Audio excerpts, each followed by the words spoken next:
Hello friends, आज हम पढ़ेंगे कक्षा 12 का चैप्टर नंबर। हम आज पढ़ेंगे क्या है? आज हम पढ़ेंगे 4 पढ़ेंगे, ठीक है, जो इकाई नंबर 7 में आता है। ठीक है, इसमें है आनुवंशिकी तथा इसका विकास पढ़ेंगे। ठीक है, आनुवंशिकी का मतलब होता है क्या? विज्ञान की वह शाखा जिसके अंतर्गत वंशागत होने वाले लक्षणों को क्या करते हैं? अध्ययन करते हैं। तो उसे क्या बोलते हैं? आनुवंशिकी कहा जाता है। आनुवंशिकी के पिता ग्रेगर जॉन मेंडल को कहा जाता है। तो ग्रेगर जॉन मेंडल कौन है? तो ग्रेगर जॉन मेंडल एक ऐसे वैज्ञानिक थे जिन्होंने क्या किया था? आनुवंशिक पर अपने मतों को क्या किया था? उन्होंने दिया था या प्रकाशित किया था। तो आनुवंशिकी क्या होता है? तो आनुवंशिकी का मतलब होता है क्या? विज्ञान की वह शाखा जिसके अंतर्गत वंशागत होने वाले लक्षणों को क्या करते हैं? अध्ययन करते हैं। तो उसे क्या बोलते हैं? आनुवंशिकी कहा जाता है। ठीक है, आज हम क्या पढ़ेंगे? आज हम पढ़ेंगे मेंडल जी के से संबंधित क्या है कुछ चीजों को पढ़ेंगे। आज हम पढ़ेंगे वंशागत तथा विविधता के सिद्धांत पढ़ेंगे। ठीक है, तो वंशागत क्या होता है? ऐसे लक्षण जो माता पिता से क्या होता है? पुत्रों में प्राप्त होते हैं। तो उन्हें क्या बोलते हैं? उन्हें वंशागत कहा जाता है। वंशागत का मतलब क्या? माता पिता के वे लक्षण जो पुत्रों में प्राप्त होते हैं, या ऐसे लक्षण जो पीढ़ी एकांतर होते हैं। ऐसे लक्षण जो पीढ़ी एकांतर होते हैं तो उन्हें क्या बोलते हैं? उन्हें वंशागत कहा जाता है। विविधता का मतलब क्या है? प्राणियों के मध्य पाई जाने वाले अंतर को क्या कहता है? विविधता कहता है। मतलब प्राणियों के मध्य जो हमें अंतर देखने को मिलता है, प्राणियों के मध्य जो हमें क्या है? अंतर देखने को मिलता है, तो उसे क्या बोलते हैं? उसे हम विविधता कहते हैं। क्या बोलेंगे उसको? विविधता कहा जाता है। ठीक है, तो चलिए पहले हम मेंडल जी का कुछ हम जीवन परिचय देख लेते हैं। ठीक है, हम आते हैं क्या है? मेंडल जी के बारे में कुछ इनका जीवन परिचय देख लेते हैं। जो मेंडल जी थे, मेंडल जी का जन्म लगभग क्या है? मेंडल जी का जन्म, यहाँ पे मिस्टेक हो गया, मेंडल जी का नाम 22 जुलाई 1822 ईस्वी में इनका जन्म हुआ था। कहाँ हुआ था? ऑस्ट्रिया में हुआ था। कहाँ हुआ था? ऑस्ट्रिया देश था। और इसके बाद ब्रूम शहर था। और इसके बाद सिलिसिया गांव था। क्या था? सिलिसिया गांव था। तो मेंडल जी का जन्म ऑस्ट्रिया देश के ब्रूम शहर के सिलिसिया नामक गांव में क्या हुए थे? ये पैदा हुए थे। ठीक है, और इनकी मृत्यु लगभग 6 जनवरी 1884 से हुआ था। मतलब ये कितने साल के थे? लगभग 61 साल के थे। कितने साल के थे? ये लगभग 61 साल के थे। ठीक है, तो जो मेंडल जी थे, तो मेंडल जी का जो जन्म था कितने साल हुआ था? लगभग 22 जुलाई 1822 ईस्वी में ऑस्ट्रिया देश के ब्रूम शहर के सिलिसिया नामक गांव में पैदा हुए थे। मेंडल जी का जन्म लगभग 22 जुलाई 1822 ईस्वी में ऑस्ट्रिया देश के ब्रूम शहर के सिलिसिया नामक गांव में क्या हुए थे? ये पैदा हुए थे। इनकी मृत्यु लगभग 6 जनवरी 1884 ईस्वी में लगभग 61 वर्ष की उम्र में इनकी मृत्यु हुआ। इन्हें क्या है? ब्लाइट नामक रोग हो गया था। मतलब इनकी जो किडनी थी ये खराब हो चुकी थी। ठीक है, और ये क्या थे? Founder of modern science identity. इन्हें आनुवंशिकता का क्या कहा गया है? पिता। इन्हें आधुनिक आनुवंशिकता का इन्हें पिता कहा गया है। ठीक है, और सबसे खास बात यह है कि जो मेंडल जी थे ये क्या थे? सामान्य परिवार में पैदा हुए थे। ठीक है, इनका जन्म क्या हुआ था? एक सामान्य परिवार में पैदा हुए थे।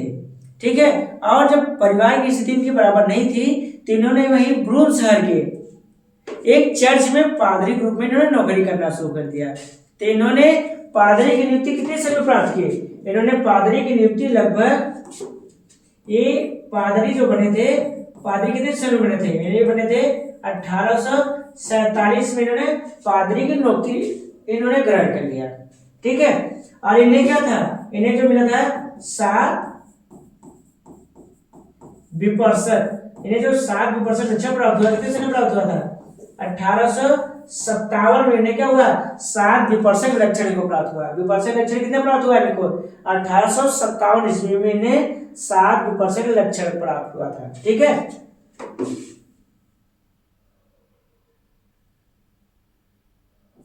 13 सेकंड से प्राप्त हुआ था 1857 ईस्वी में। फिर इन्होंने वहीं पर नेचुरल हिस्ट्री सोसाइटी में इन्होंने अपने नियमों को कितने सन में पैदा किया था? 1865 में इन्होंने क्या वहां पे उन्होंने प्रकट कर दिया। ठीक है, 1865 में नेचुरल हिस्ट्री सोसाइटी में इन्होंने अपने नियमों को दिखाया इन्होंने। ठीक है, फिर इसके बाद यहीं पर इन्होंने अपने नियमों को पादप संकर के प्रयोग के नाम से लगभग 1866 में इन्होंने क्या किया? इन्होंने प्रकाशित कर दिया। मेंडल जी का जन्म 22 जुलाई 1822 ईस्वी में ऑस्ट्रिया देश के ब्रून शहर के सिलिसिया नामक गांव में पैदा हुए थे। मेंडल जी 22 जुलाई 1822 ईस्वी में ऑस्ट्रिया देश के ब्रून शहर के सिलिसिया नामक गांव में पैदा हुए थे। ठीक है, और इन्होंने 1847 ईस्वी में पादरी के रूप में नौकरी कर ली। ठीक है, तत्पश्चात कुछ सालों के बाद इन्हें 1857 ईस्वी में इन्हें 7 विपर्शक लक्षण प्राप्त हुए थे। क्या प्राप्त हुए? इन्हें 7 विपर्शक लक्षण प्राप्त हुआ। फिर इसके बाद इन्होंने अपने उन लक्षणों को नेचुरल हिस्ट्री सोसाइटी नामक एक संस्था में 1865 में उसको इन्होंने प्रदर्शित किया था। फिर उसी नियमों को इन्होंने पुनः पादप संकर के प्रयोग के नाम से 1866 ईस्वी में इन्होंने प्रकाशित कर दिया। लेकिन इनके नियमों को बहुत ज्यादा श्रेय नहीं मिला, जिसके कारण ये क्या हो गए? कुछ डिस्टर्ब हो गए।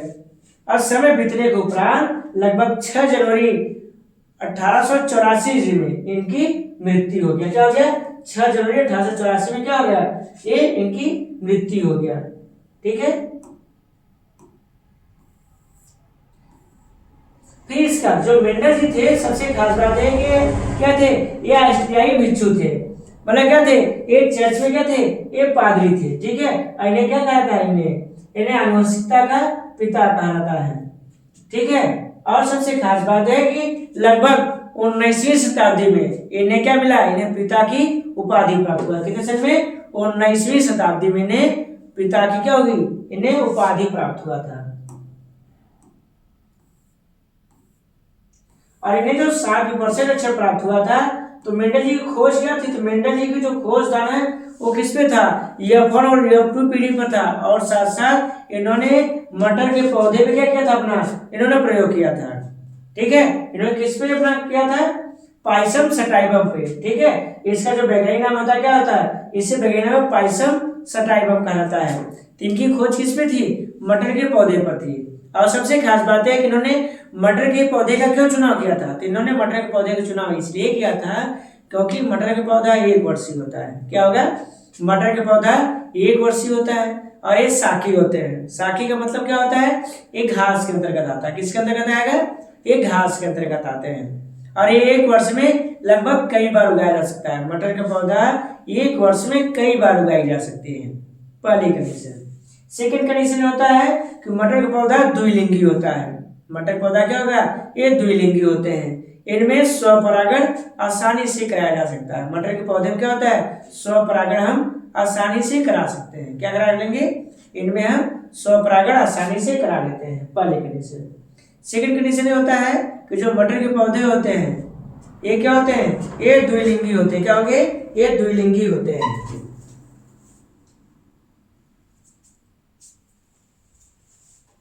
मटर के पौधे क्या होते हैं? मटर के पौधे द्विलिंगी होते हैं। ठीक है, इनमें आसानी से विपुंसन की प्रक्रिया हो गया, बैगिंग हो गया, इन चीजों को आसानी से क्या कर सकते हैं? इनमें हम करा सकते हैं। ठीक है, और जो मटर के पौधे थे ना, तो मटर के पौधे क्या होते हैं? हाइट में भी छोटे होते हैं। क्या होते हैं? हाइट में ये छोटे होते हैं। ठीक है,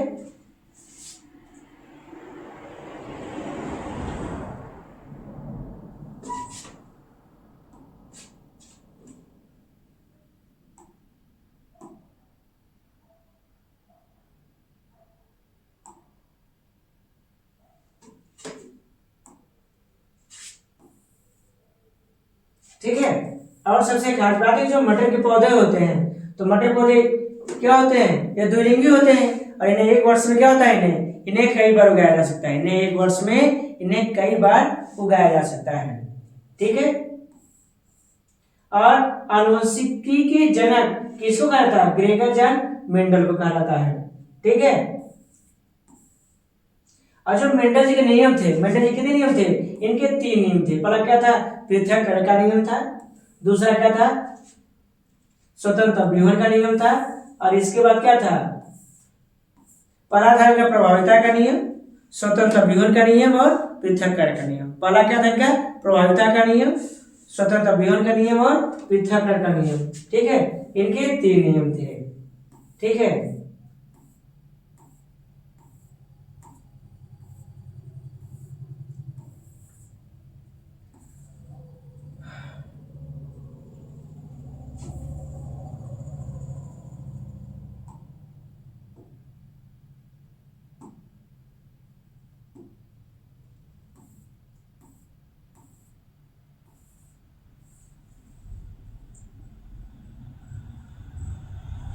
और मेंडल जी को जो 7 विपर्सन लक्षण प्राप्त हुए थे, तो 7 विपर्सन लक्षण कितने से प्राप्त हुआ था, इन्हें 1857 ईस्वी में प्राप्त हुआ था। कितने से में इन्हें 7 विपर्सन लक्षण क्या प्राप्त हुआ था, इन्हें 1857 में इन्हें प्राप्त हुआ था। जिसमें क्या था, इसे लक्षण प्रभावी विशेषक और अप्रभावी था। जो प्रभावी विशेषक का मतलब क्या होता है, इसे जो क्या बार बार प्रकट होता है, अप्रभावी मतलब होते हुए भी अपने स्थिति को दर्शा नहीं पाते हैं।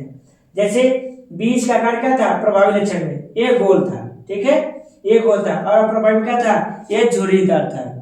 जो हम क्या लक्षण देखे थे, तो बीज का आकार कैसा था, प्रभावी लक्षण में वो गोल था, और अप्रभावी क्या था, वो झुर्रीदार था। ठीक है। अब बीज का कैसा था, प्रभावी में पीला था, और अप्रभावी क्या था, वो हरे हो जाते हैं। ठीक है। अब फूल का रंग कैसा था, बैगनी था, और अप्रभावी में वो सफेद होते हैं। ठीक है। और जो फली का आकार कैसी होती है, फली का आकार फूली हुई होगी। कैसी होगी, फूली हुई होगी। और ये क्या होती है, ये सिकुड़ी हुई होता है। ठीक है। और जो फली का रंग कैसा होगा, हरा होगा, और अप्रभावी क्या होता है, पीला होता है। और जो पुष्प की स्थिति कैसी होगी, अच्छी होगा, और ये अंतस्थ होते हैं। मतलब कह सकते हैं कि जो प्रभावी हुआ है इसको हम देशी कर सकते हैं। क्या कर सकते हैं, हम देशी कर सकते हैं जो प्रभावी होते हैं। और अप्रभावी विशेषता क्या है, जो अपने लक्षण होने के बाद भी क्या होते हैं, अपनी स्थिति को प्रकट ये नहीं कर पाते हैं। ठीक है। मतलब होते हुए भी अपनी चीजों को ये प्रकट नहीं कर पाते हैं। जैसे हमारे पास एक नर है, क्या एक मादा पौधा है। जब उससे क्या, जब हम प्राप्त करते हैं तो उनकी जो यौवन पीढ़ी होती थी, यौवन पीढ़ी में क्या होगा, हमें जो भी पौधे मिलेंगे वो क्या मिलेंगे, हमें संकर जातियां प्राप्त होती है। क्या होंगी, हमें संकर जाति प्राप्त होती है। और साथ साथ जो मेंडल जी थे ने, तो मेंडल जी ने क्या किया था, कुछ शब्दावलियों का उन्होंने उपयोग किया था। तो मेंडल जी ने क्या किया था, तो मेंडल जी ने अपने नियमों में कुछ शब्दावलियों का उपयोग किया था। और किसके द्वारा उपयोग किए गए थे, तो मेंडल जी के द्वारा ही उपयोग किए गए थे। ठीक है। चलिए इनमें क्या, निम्न शब्दावलियों का क्या किया गया था, उपयोग की गई थी। पहला नाम उपयोग किया था, कारक शब्द का उपयोग किया था। तो कारक का मतलब होता क्या, मेंडल जी ने उस सभी पदार्थों को कारक कहा था जो आनुवंशिक लक्षणों को एक स्थान से दूसरे स्थान तक क्या करते हैं, पीढ़ी एकांतरण में सहायक होते हैं। तो मेंडल जी ने उन नियमों को कारक कहा या उन लक्षणों को कारक कहा था जो क्या होते हैं, पीढ़ी एकांतरण में सहायक होते हैं। पीढ़ी एकांतरण का मतलब होता है क्या, माता पिता के लक्षणों को क्या करता है, अगले पीढ़ी में पहुंचाना। तो उसे क्या बोलते हैं, पीढ़ी एकांतरण कहा जाता है। ठीक है। फिर दूसरा शब्द यूज किया गया था, जीन कहा गया था। तो जीन शब्द का प्रयोग सबसे पहले किसने किया था, जोहानसन नामक वैज्ञानिक ने इसका उपयोग किया था। इन्होंने कहा यह डीएनए की संरचनात्मक एवं क्रियात्मक इकाई मानी जाती है। तो जो जीन होता है यह डीएनए क्या होती है, संरचनात्मक एवं क्रियात्मक इकाई मानी जाती है, या यह डीएनए के सबसे छोटे खंड होते हैं जिसमें आनुवंशिक लक्षण क्या होते हैं, निहित होते हैं या पाए जाते हैं। ठीक है। फिर आते हैं युग्म विकल्पी आते हैं। तो युग्म विकल्पी शब्द का प्रयोग सबसे पहले किसने किया था, बेटसन नामक वैज्ञानिक ने 1906 ईस्वी में दिया था। ठीक है। यह समान जिनके एकांतरणीय रूप को क्या करता है, प्रदर्शित करता है। जैसे बौना एवं लंबा पौधा। ठीक है। जैसे समान जिनके एकांतर रूप को क्या करता है, ये दर्शाने का कार्य करता है। ठीक है, कहते हैं जीन प्रारूप या जीन रूप आते हैं। तो किसी जीव का आनुवंशिक संगठन होता है, क्या होता है, या किसी जीव का आनुवंशिक संगठन होता है, यह युग्म विकल्प के विशेष जोड़े होते हैं। क्या होते हैं, यह युग्म विकल्प पे विशेष जोड़े होते हैं। और जीन का पूर्ण जोड़ा जीन प्रारूप कहलाता है। जीन का क्या होगा, जीन का जो पूर्ण जोड़ा होता है उसे क्या बोलते हैं, उसे जीन प्रारूप कहा जाता है। ठीक है, फिर आते हैं प्रारूप लक्षण आते हैं। तो वे जीन जो प्राणी के लक्षणों को दर्शाते हैं, वे जीन जो प्राणी के लक्षणों को दर्शाते हैं, जैसे रूप, रंग, लिंग तथा व्यवहार को दर्शाते हैं, तो उन्हें क्या बोलेंगे, उन्हें लक्षण प्रारूप कहा जाता है। ठीक है, फिर आते हैं जीन बिंदु आते हैं। जीन बिंदु पूछता क्या, यह किसी गुणसूत्र पर जीन की वास्तविक स्थिति को दर्शाता है। तो जीन बिंदु क्या है, यह किसी गुणसूत्र पर जीन की वास्तविक स्थिति को दर्शाता है, तो उसे क्या बोलते हैं, उसे जीन बिंदु कहा जाता है। ठीक है, फिर आते हैं समयुग्मजी आते हैं। समयुग्मजी क्या है, जब एक लक्षण के लिए दो जीन एक समान प्रकार के हो, जब एक लक्षण के लिए दो जीन एक समान प्रकार के, उसे समयुग्मजी कहा जाता है। या जब आनुवंशिक लक्षणों को नियंत्रित करने वाला जीन का जोड़ा क्या हो, एक समान हो, तो उसे क्या बोलेंगे, उसे बोलेंगे समयुग्मजी कहा जाएगा। जैसे हम बात करें तो क्या होता है, या तो हम capital T, small t, capital R, small r, फिर कैपिटल वाई और क्या है स्मॉल वाई, मतलब कि यहाँ पे जोड़ा क्या है, जोड़ा एक समान होना चाहिए। ठीक है, जहां पे आनुवंशिक लक्षणों को नियंत्रित करने वाला जीन का जोड़ा क्या हो, एक समान हो, तो उसे क्या कहा जाएगा, उसे कहा जाएगा समयुग्मजी कहा जाएगा। अब विषमयुग्मजी में तो होता क्या है, जहां पर जीन का आनुवंशिक लक्षणों को नियंत्रित करने वाला, जब जीन का जोड़ा क्या होता हो, भिन्न होता हो, तो विषमयुग्मजी क्या होता है, जब आनुवंशिक लक्षणों को नियंत्रित करने वाला जीन का जोड़ा क्या हो, भिन्न हो, तो उसे क्या कहेंगे, उसे कहेंगे विषमयुग्मजी कहा जाएगा। जब एक समान हो तो उसे समयुग्मजी कहा जाएगा। और जो टी होता है, तो टी बराबर क्या होता है, टल होता है, टल मतलब लंबा होता है। और स्मॉल टी बराबर क्या होता है, ड्वार्फ होता है, ड्वार्फ मतलब बौना होता है। ठीक है, और स्मॉल आर बराबर क्या होता है, रिंकल होगा, रिंकल मतलब झुर्रीदार होता है। ठीक है, कैपिटल वाई बराबर क्या होगा, कैपिटल वाई बराबर येलो होता है। ठीक है, फिर इसके बाद स्मॉल वाई बराबर क्या हो जाएगा, यहाँ पे स्मॉल वाई बराबर ग्रीन होता है। ठीक है, और भी बराबर वायलेट होता है। ठीक है, तो वायलेट होता है, शब्दों से क्या होता है, इनको हम डिनोट करते रहते हैं। ठीक है, फिर आता है क्या, विषमयुग्मजी क्या होता है, तो जब आनुवंशिक लक्षणों को नियंत्रित करने वाला जीन का जोड़ा क्या होता है, भिन्न होता है, तो उसे क्या कहेंगे, उसे विषमयुग्मजी कहा जाता है। ठीक है, अब आते हैं लक्षण आते हैं। तो लक्षण क्या होता है, तो किसी जीव की आकार की संबंधित विशेषताओं को क्या कहते हैं, लक्षण कहा जाता है। और किसी जीव की आकार की संबंधित विशेषताओं को लक्षण कहा जाता है। ठीक है, फिर आता है विशेषक क्या होता है, तो विशेषक का मतलब क्या, किसी लक्षण के दो भिन्न उप लक्षणों को विशेषक कहा जाता है। विशेषक का मतलब क्या, किसी लक्षण के दो भिन्न उप लक्षणों को विशेषक कहा जाता है, जैसे लंबा एवं बौनापन आता है। फिर आते हैं युग्मक आते हैं। तो युग्मक क्या होता है, एक परिपक्व जनन कोशिका जो संलयन के विशेष हो, तो उन्हें क्या करता है, उन्हें युग्मक करता है। या वैसे कह सकते हैं जनन कोशिका, जन्म कोशिका को क्या कहते हैं, युग्मक के नाम से जाना जाता है। ठीक है, फिर आप आते हैं संकरण आते हैं। संकरण उसका क्या है, जब भिन्न भिन्न जातियों के मध्य जब संयुग्मन कराते हैं, तो उस प्रक्रिया क्या कहता है, उसे संकरण कहा जाता है। तो संकरण क्या है, जब दो भिन्न भिन्न जातियों के मध्य संयुग्मन कराते हैं, तो प्राप्त नई जाति संकर कही जाती है, तथा उस प्रक्रिया को संकरण कहा जाता है। ठीक है, और एक संकर में क्या है, जब परीक्षण कराते समय केवल एक लक्षण को ध्यान में रखा जाए। एक संकर जब परीक्षण कराते समय केवल एक लक्षण को ध्यान में रखा जाए, तो उसे क्या कहा जाएगा, उसे एक संकर कहा जाता है। या तो पौधा लंबा है, या तो पौधा बौना है, या तो पौधा की पैदावार ही ज्यादा हो सकती है। हम एक लक्षण ध्यान रखेंगे, जब परीक्षण कराते समय केवल एक लक्षण को ध्यान में रखा जाए। जब परीक्षण कराते समय केवल एक लक्षण को ध्यान में रखा जाए तो उसे क्या कहेंगे, उसे एक संकर संकरण कहा जाता है। ठीक है। और द्वि संकर संकरण मतलब जब परीक्षण कराते समय दो लक्षणों को ध्यान में रखा जाए। द्वि संकरण क्या है, जब संकरण कराते समय दो लक्षणों को ध्यान में रखा जाए। जब संकरण कराते समय दो लक्षणों को ध्यान में रखा जाए तो उसे क्या कहेंगे, द्वि संकर संकरण कहा जाता है। ठीक है। फिर आते हैं व्युत्पन्न संकरण आते हैं। तो व्युत्पन्न संकरण में होता क्या है, ऐसा संकरण जिसमें जनकों की क्या हो जाए, अदला बदली की जाए। क्या हो जाए, व्युत्पन्न संकरण मतलब ऐसा संकरण जिसमें जनकों की क्या किया जाए, अदला बदली कर, मतलब कि नर और मादा के लक्षणों क्या किया जाए, दूसरे से बदल दिया जाए तो उसे क्या बोलेंगे, उसे व्युत्पन्न संकरण के नाम से जाना जाता है। ठीक है। फिर आते हैं विपरीत संकरण आते हैं। तो विपरीत में क्या है, जब नई संतति का संयुग्मन उसी के किसी पैतृक के साथ करा दिया जाए तो उसे क्या बोलते हैं, उसे विपरीत संकरण कहा जाता है। विपरीत संकरण का मतलब होता है क्या है, जब नई संतति का संयुग्मन उसी के किसी पैतृक के साथ करा दिया जाए तब उसे विपरीत संकरण के नाम से जाना जाता है।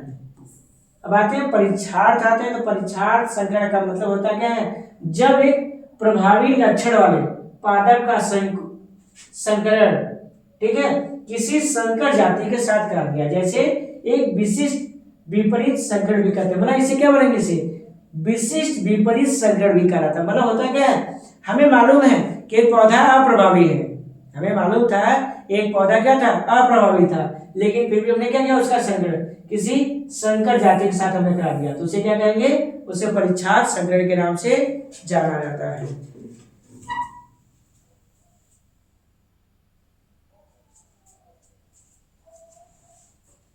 ठीक है। तो उसे क्या कहेंगे, उसे परीक्षार्थ संकरण के नाम से जाना जाता है। ठीक है। फिर आते हैं क्या, संकर आते हैं। तो मतलब जब दो भिन्न भिन्न जातियों के मध्य जब संयुग्मन कराते हैं तो प्राप्त नई जाति क्या होती है, संकर जाति कही जाती है। संकर जाति क्या होगा, जब दो भिन्न भिन्न जातियों के मध्य जब संयुग्मन कराते हैं तब प्राप्त नई जाति क्या होगी, संकर जाति कही जाएगी। ठीक है। फिर आते हैं यौवन पीढ़ी आते हैं।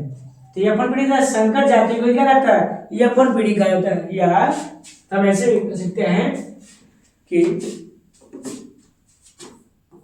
Capital T small T. तो क्या था, यह शुद्ध लंबा पौधा है। ठीक है। और ये क्या है, यह शुद्ध बौना पौधा है। शुद्ध लंबा और शुद्ध बौना पौधा है। जब दोनों के मध्य जब संयुग्मन कराते हैं तो कैपिटल टी और स्मॉल टी मिलेगा।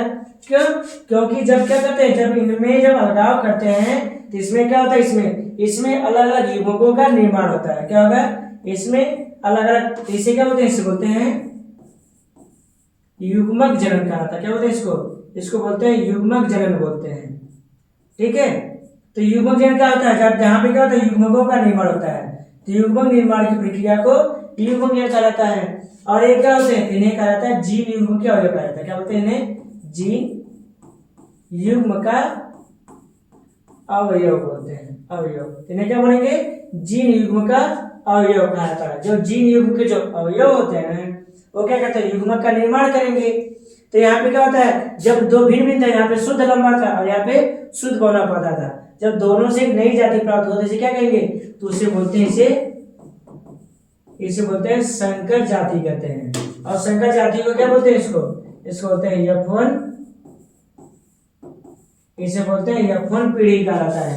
और इस प्रक्रिया क्या बोलेंगे, इसको बोलेंगे, इस प्रक्रिया बोलते हैं हमें संकरण कहा जाता है। क्या बोलेंगे, इसको संकरण कहा जाता है।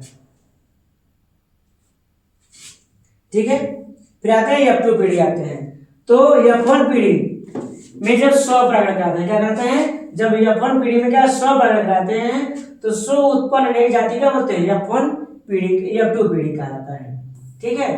फिर आते हैं स्वजनन आते हैं। स्वजनन की विशेषता क्या है, जब एक ही जीव के नर और मादा युग्मकों के बीच प्रजनन की प्रक्रिया होती है तो उसे बोलते हैं स्वयुग्मन बोलते हैं। स्वयुग्मन की विशेषता क्या है, जैसे हमारे पास जैसे गाय था तो गाय जो देसी गाय थी, देसी गाय का हमने देसी गाय के साथ संयुग्मन करा दिया, देसी गाय का देसी गाय के साथ करा दिया। या देसी मटर जो था तो देसी मटर का देसी मटर के साथ करा दिया तो उसे क्या कहा जाएगा, उसे स्वयुग्मन कहा जाएगा। ठीक है, अब आते हैं प्रभावी लक्षण। प्रभावी लक्षण क्या है? ऐसे लक्षण जो पीढ़ी दर पीढ़ी क्या होते हैं? एकांतर होते हैं। तो प्रभावी लक्षण मतलब ऐसे लक्षण जो बार बार प्रकट होते हैं, ऐसे लक्षण जो पीढ़ी एकांतर होते हैं, तो उन्हें क्या बोलते हैं? उन्हें प्रभावी लक्षण कहा जाता है। और अप्रभावी लक्षण मतलब ऐसे लक्षण जो अपनी स्थिति को नहीं दर्शा पाते हैं, तो उन्हें क्या कहा जाएगा? उन्हें अप्रभावी लक्षण कहा जाएगा। और संलग्नता का मतलब होता क्या है? जब दो या दो से अधिक जीन एक ही गुणसूत्र पर तथा एक दूसरे के पास पास स्थित होते हैं, तब वह स्वतंत्र अभिव्यंजन नहीं दर्शाते हैं, बल्कि साथ साथ क्या होते हैं? वो वंशागत होते हैं। क्या होंगे? साथ साथ वो वंशागत होते हैं। तो उन्हें क्या बोलते हैं? उन्हें सहलग्नता कहा जाता है। सहलग्नता से क्या? जब ढेर सारे जीन बिना किसी संबंध के गुणसूत्र की सतह पर पाए जाए और क्या होने लगे? वो पीढ़ी एकांतर होने लगे, तो उसी क्या कहा जाता है? उसी को सहलग्नता कहा जाता है। और एक प्रकार के क्या होते हैं? विशेष प्रकार के आनुवंशिक रोग को भी बढ़ावा देते हैं। ठीक है, अब आनुवंशिकी के प्रतीक आते हैं। क्या बताया? मेंडल जी ने जन्म की पीढ़ी के लिए P1 तथा बाद की पीढ़ी के लिए क्या है? F1, F2 एवं F3 आदि संकेताक्षरों के क्या क्या उपयोग किया था। P1 की विशेषता क्या है? पेरेंट की बात रही है।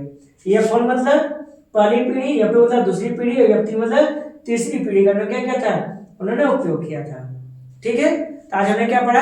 आज हमने पढ़ा मेंडल जी की शब्दावली में हमने कुछ प्रतीक को क्या क्या था? हमने पढ़ा है। ठीक है, इन प्रतीक में हमने पढ़ा कि क्या है? हमने पढ़ा आनुवंशिक के प्रतीक, सहलग्नता, अप्रभावी लक्षण, प्रभावी लक्षण, स्वजनन, F2 पीढ़ी, फिर इसका F1 पीढ़ी, संकर, परिच्छाद संकरण, विपरीत संकरण, व्युत्पन्न संकरण, द्विसंकरण, एक संकर संकरण, संकरण, युग्मक, विशेषक, लक्षण, विषम युग्मजी, समयुग्मजी, जीन बिंदु, लक्षण प्रारूप, जीन प्रारूप या जीन रूप, फिर युग्म विकल्पी, जीन कारक। ठीक है, ये क्या थे? ये मेंडल जी की शब्दावलियां थी। ठीक है, ये क्या थी? मेंडल जी की शब्दावलियां थी। चलिए एक बार फिर से दोहराते हैं, हम आगे चले।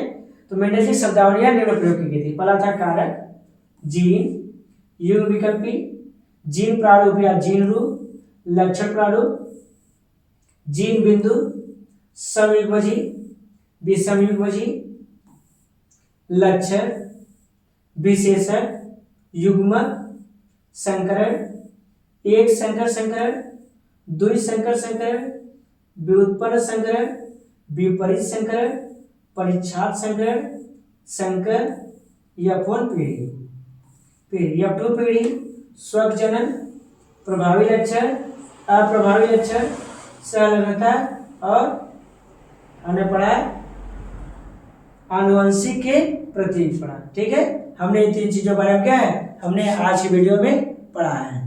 ठीक है, यदि हमारा वीडियो अच्छा लगा हो तो इसको लाइक और शेयर करते रहिए।